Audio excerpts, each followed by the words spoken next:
Hello guys, what's up? I hope you are doing well. I am Rupesh and welcome to Rupesh EduTech। उम्मीद करता हूँ कि आप सब अच्छे होंगे, स्वस्थ होंगे और इस कोरोना वायरस से अपनी तथा अपने परिवार को बचा रहे होंगे। ठीक है, तो आज मैं एक बहुत ही इम्पोर्टेंट करंट टॉपिक को डिस्कस करूँगा जो कि एग्ज़ाम के पॉइंट ऑफ व्यू से बहुत ही इम्पोर्टेंट है। तो एक एक करके हम इसके प्रोज एंड कॉन्स को देखेंगे और इसको दूर करने के उपायों को भी देखेंगे। और इस वीडियो के लेक्चर का पीडीएफ वीडियो के डिस्क्रिप्शन में दिए हुए टेलीग्राम लिंक को फॉलो करके वहां से इस वीडियो के लेक्चर का पीडीएफ डाउनलोड कर सकते हैं। तो चलिए बिना किसी देरी के आज के अपने सेशन की शुरुआत करते हैं। तो आज का हमारा टॉपिक है भारत में शहरी गरीबी, यानी कि शहर में जो गरीबी है उसको हम डिस्कस करेंगे। तो ऐसा चर्चा में क्यों है, तो कोरोना के लगातार बढ़ते मामलों के कारण भारत में शहरी गरीबी की स्थिति और अधिक सुभेद्य हो रही है, मतलब वल्नरेबल हो रही है। भारत में शहरी गरीबी अद्वितीय तथा यह विशेष पैटर्न के अनुसार प्रभावशाली है।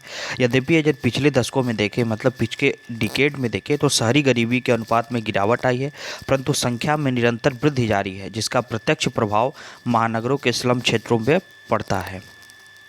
ठीक है, महानगरों के स्लम क्षेत्रों पर पड़ता है। वहीं अगर हम शहरी गरीबी से संबंधित मुद्दे जैसे कि प्रवासन, ठीक है, श्रम, लिंग की भूमिका, बुनियादी सेवाओं तक पहुंच और भारत की मलिन बस्तियों की भयावह स्थिति है, जो कि कोरोना काल में बहुत तेज़ी से नकारात्मक रूप से प्रभावित हुए थे। फिर से एक बार कोरोना के मामलों की बढ़ती संख्या ने इन शहरी गरीबी की स्थिति को सुभेद्य किया है। लास्ट ईयर जो हमारा 2020 में जो वेव आया था, तो फर्स्ट वेव था, अब ये सेकेंड वेव कोरोना का है, जो कि जिससे पॉवर्टी काफ़ी प्रभावित हुई है। अगर हम शहरी गरीबी की स्थिति देखें तो भारत में गरीबी हटाओ को पंचवर्षीय योजना 1974 से 1979 का एक प्रमुख उद्देश्य बनाया गया था तथा शहरी गरीबी को एक पहचान मिली थी। ठीक है, शहरी गरीबी को क्या मिली थी? एक पहचान मिली थी। आवास और शहरी ग्रामीण उपशमन मंत्रालय 2001 की रिपोर्ट की माने तो शहरी परिवारों में से लगभग 23.5%, कितना परसेंट? तो 23.5% क्या करते हैं? स्लम में निवास करते हैं, मतलब झुग्गी झोपड़ियों में निवास करते हैं। यद्यपि स्लम निवासियों का प्रतिशत 2011 तक घटकर 17% हो गया था। हालांकि झुग्गियों में रहने वाले परिवारों की कुल संख्या 2001 में 10 मिलियन से बढ़कर 2011 में 13 मिलियन हो गई थी। शहरी गरीबी का अधिकांश हिस्सा मेगा शहरों में होता है, यानी कि जो बड़े बड़े सिटीज़ हैं वहाँ पे शहरी गरीबी का अधिकांश हिस्सा होता है। अब इसके कारण को देख लेते हैं कि शहरी गरीबी के आखिर कारण क्या है। तो सबसे पहला जो कारण है वो बढ़ता माइग्रेशन, मतलब गांव से लोग शहर की ओर लौटते हैं रोजी रोजगार को पाने के लिए। तो इससे जो है गरीबी शहर में बढ़ती है। ग्रामीण क्षेत्रों में अवसर की उपलब्धता में कमी तथा कृषि के लगातार घटते लाभ के कारण भारत में बड़े पैमाने पर माइग्रेशन होता है। ठीक है, ग्रामीण क्षेत्रों के अवसर की कमी तथा सामंतवाद से ग्रस्त जनता भारी मात्रा में शहरों में जाकर निवास करते हैं, जो शहरी गरीबी की संख्या को क्या करते हैं? बढ़ाते हैं। तो ये हमारा पहला कारण था, बढ़ता माइग्रेशन। वहीं अगर हम दूसरे कारण को देखें तो आय में कमी।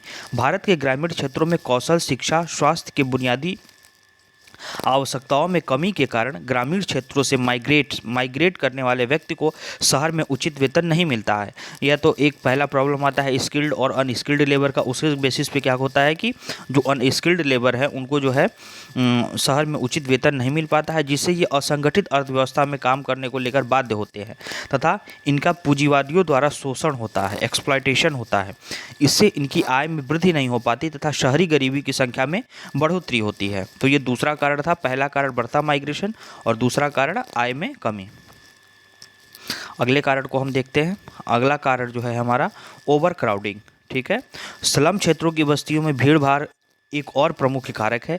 प्रत्येक स्लम में सामान्य रूप से 50 से 100 लोगों के लिए सिर्फ एक बाथरूम होता है और व्यक्तिगत स्वच्छता प्रथाओं के बारे में जागरूकता की कमी परिवारों को बीमारी और संक्रमण के लिए सुभेद्य बनाती है, जिससे इनके आय का एक महत्वपूर्ण भाग स्वास्थ्य संबंधी चीज़ों में व्यय होता है। वहीं अगर हम एशिया का सबसे बड़ा स्लम एरिया अगर माने तो मुंबई में धारावी है। आपने नाम सुना होगा धारावी का, मुंबई में धारावी है। अगला हम अगर कारण को डिस्कस करें तो वहनीय आवास में कमी। तो वहनीय आवास में कमी क्या है कि वहनीय आवास में कमी के कारण स्लम क्षेत्रों में भीड़ भाड़ लगातार बढ़ती जा रही है, जिससे आगे बिजली, पानी, स्वच्छता जैसी सुविधाओं का अभाव होता जा रहा है। वहीं अगर हम कोविड-19 और शहरी गरीबी को जोड़कर देखें तो उसको हम डिस्कस करते हैं कि कोविड-19 और शहरी गरीबी में क्या रिलेशन है। कोविड-19 के दौरान महामारी प्रेरित व्यवधानों के कारण भारतीय शहर सबसे अधिक प्रभावित था। कोरोना के प्रभाव के फलस्वरूप लॉकडाउन, सामाजिक भेदभाव, बाजार, कारखानों और संबंध गतिविधियों को बंद करना शहरी आबादी के इन वर्गों के लिए काम के अवसरों को कम कर शहरी गरीबी के लिए आजीविका संकट ला दिया था। मतलब जैसा कि आपको पता है कि लॉकडाउन के कारण शहर में विभिन्न से वेरियस जो कल कारखाने हैं उनको बंद कर दिया गया था, जिससे उसमें काम कर रहे प्रवासी मजदूरों के साथ रोजी रोटी का संकट आ गया था। तो भैया उनको जब अर्निंग होगी नहीं तो वो खाएंगे कहाँ से, तो ये एक प्रमुख कारण बन गया था। इस वर्ष महामारी की बढ़ती आशंका के कारण शहरी बेरोजगारी जो पहले से ही तनाव में थी कि प्रवृत्ति में क्या हो गई है, वृद्धि हो गई है। क्यों? क्योंकि कोरोना का जो सेकेंड वेव आया है उसके कारण से इसमें वृद्धि हो गई है। अब आगे हम डिस्कस करते हैं कि शहरी गरीबी को आखिर कम कैसे किया जा सकता है। तो इसके हम दो आयामों को डिस्कस करेंगे। पहला जो आयाम है वो ग्रामीण क्षेत्रों में जीवन को बेहतर बनाना। मतलब हम अगर ग्रामीण क्षेत्र में ही अगर उनको रोजी रोजगार विभिन्न जो कार्यक्रम के माध्यम से उनको रोजी रोजगार उपलब्ध करा दे तो उनको शहर में जो है प्रवास करने की ज़रूरत ही नहीं पड़ेगी। और दूसरा, बेहतर शहरी योजना और स्लम पुनर्वास। तो हम पहले आयाम को डिस्कस करते हैं, ग्रामीण क्षेत्रों में जीवन को बेहतर बनाना। ग्रामीण से शहरी क्षेत्रों में बड़े पैमाने पर पलायन को नियंत्रित करने के लिए क्या करेंगे कि ग्रामीण बुनियादी ढांचों की मौजूदा स्थिति, ठीक है, या इसके अभाव को संबोधित किया जाना चाहिए। यह भी महत्वपूर्ण है कि झुग्गी झोपड़ियों में रहने वाले लोगों को किसी प्रकार के ऋण और संसाधनों तक पहुंच दी जाए तथा उन्हें ग्रामीण क्षेत्रों में निवेश को बढ़ावा देने में सहयोग किया जाए। भारतीय ग्रामीण क्षेत्रों में लघु और मध्यम उद्योगों को बढ़ावा देने के साथ साथ अन्य आय सृजन के अवसरों को बढ़ावा देने के प्रयास को और अधिक तीव्रता देनी चाहिए, ठीक है। और भारत में कृषि को उन्नत किया जाए, यद्यपि सरकार इस दिशा में प्रयास कर रही है। मतलब अधिक अन्न उपजे, अच्छी टेक्नोलॉजी का प्रयोग करें, उनके अंदर अवेयरनेस को जगाएं, तब जाकर के ये कहीं संभव है। वहीं अगर दूसरे आयाम को हम डिस्कस करें तो बेहतर शहरी नियोजन और स्लम पुनर्वास, ठीक है, बेहतर शहरी नियोजन और स्लम पुनर्वास। निजीकरण के उपरांत लगातार भारत के शहरों की रूपरेखा बदल रही है, परंतु स्लम की मौजूदगी शहरी नियोजन पर एक बड़ा प्रश्न चिन्ह है। यह सत्य है कि सफल शहरीकरण में समय लगता है, परंतु स्लम बस्तियों में जीवन तभी सुधरेगा जब इसके निवासियों के रहने की स्थिति उन्नत हो या बुनियादी स्तर पर बेहतर हो। यही कारण है कि भारत में हमारा एक महत्वपूर्ण कार्यक्रम में झुग्गियों का पुनर्वास और उन्नयन का कार्य सम्मिलित किया गया। पुनर्वास के माध्यम से हम यह सुनिश्चित करते हैं कि इन परिवारों को स्वच्छ पानी, बिजली, बेहतर रोजगार यानी कि कौशल प्रशिक्षण के माध्यम से उनको स्किल्ड बनाते हैं और उनके घरों में रहने का अधिकार प्राप्त हो, ठीक है। इसके साथ ही क्या करते हैं कि भ्रष्टाचार पर नियंत्रण कर रियल एस्टेट के आभासी मूल्य वृद्धि को नियंत्रित करना आवश्यक होता है, जिससे वहनीय आवास उपलब्ध हो सके। तो मैंने इसको दूर करने के कारण को दो आयामों को डिस्कस किया, ठीक है।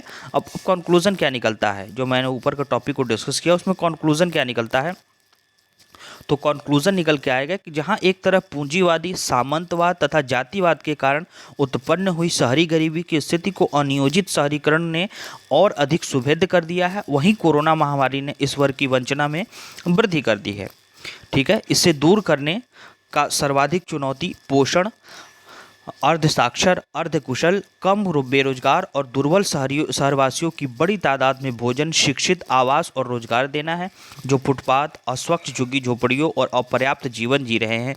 यह एक महत्वपूर्ण, मतलब एक चुनौतीपूर्ण परंतु महत्वपूर्ण कार्य है जिसे किया जाना अत्यंत अनिवार्य है।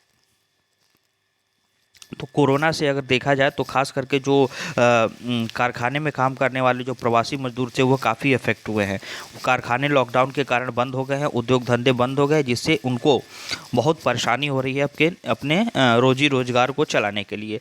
तो ये मैंने बहुत ही इम्पोर्टेंट डायमेंशंस को कवर किया और बताया कि कैसे भारत में शहरी गरीबी पनप रहा है, उसको दूर करने के क्या उपाय हैं, उसके कारण क्या हैं और आखिरी कंक्लूजन हमारा क्या है, ठीक है।